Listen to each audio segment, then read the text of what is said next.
ইথিকলেছ প্ৰমোদ বড়োৰ এটা অভ্যাস আছে সেই নিজে দিল্লীত গৈছিল ময়ো আছিল লগত যিমান বাৰ হোম মিনিষ্টাৰ লেভেলত ট্ৰাইপাৰ্টাইট ডিছকাশ্যন কৰিছে প্ৰমোদ বড়ো ডাঙৰীয়ে 13 বাৰ গৰ্জন মোছাৰীও আছিল তেতিয়া प्रमोद बड़ो डांगरे डांगर डांगर कोटा के ये हमारा जमीन के लिए हम इधर आया है किसी का जमीन को हम छीनने के लिए ही नहीं आया है आप लोग दिल्ली का संबंधित भाई लोग अभी भी बोतलन में जाके खोदाल से खोदेगा तो हमारा पूर्व पुरुषों का हरा हड्डिया मिलेगा इतना बुरा बुरा बात बोलने वाला प्रमोद बड़ो इतिया निजोर भूमि बिक्री करे बोले गई आछे इमान दुखर कथा नाइ तो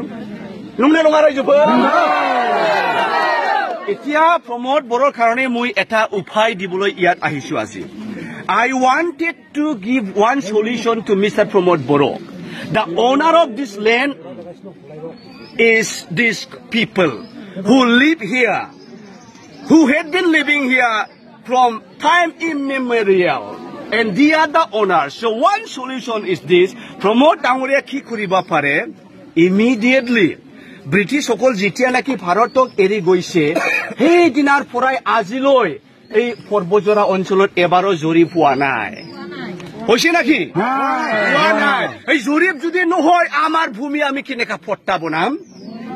আমাৰ ভূমি আমি কেনেকা পট্টা বনাম এই গতিকে আসাম চৰকাৰে একেবাৰে অৱহেলা কৰি প্ৰায় যিমান ট্ৰাইবেল বড়ো এলেকাত জৰীপ প্ৰায় হোৱাই নাই আৰু ইয়াত নীল এই গতিকে ফৰেষ্টৰ মিনিষ্টাৰ মন্ত্ৰী ফেৰেংগা ডাঙৰে হেতু ভাবিবা নালাগে যে সেই ভূমিখন সব ফৰেষ্ট ওৰে মাটি বুলি হেতু নহয় নঙা নঙা বিয়া জুৰিবানে খনसिबो जायाखै এই जोंनि नामाव बोरै जागोन এই গতিকে প্ৰমোদ ডাঙৰে হেতু বুজিবা লাগে মানে লাৰু বা দাৰু আজিলৈ জুৰি পোৱা নাই গতিকে এই মাটিৰ পাট্টা হাবি যাবি আমাৰ নামত নাই হেতু নহয় যে হেতু ফৰেষ্ট ল্যান্ড হেতু নহয় যে হেতু খাসলেন হেতু নহয় যে হেতু উমুগলন আমি হেতু বিক্রি করিবা পারে আমি হেতু বন্দুক দিবা পারে আমার ইচ্ছা it is wrong Pramod Boro ডাঙরিয়া যেতিয়া নাকি আরএনবি সিভিল হসপিটাল কোকৰাঝাৰক উঠাই মেডিকেল কলেজত লৈ গৈছে তেতিয়াও প্ৰমোদ বড়ো ডাঙৰিয়া ভুল কৰিছে লোকেল ইন্টেলেকচুৱেল লগত কেতিয়াও নবহে সেই ৰাইজৰ ৰাজাৰ লগত আগত বহিবা লাগিছিল সেই বহা নাই এতিয়া আমাৰ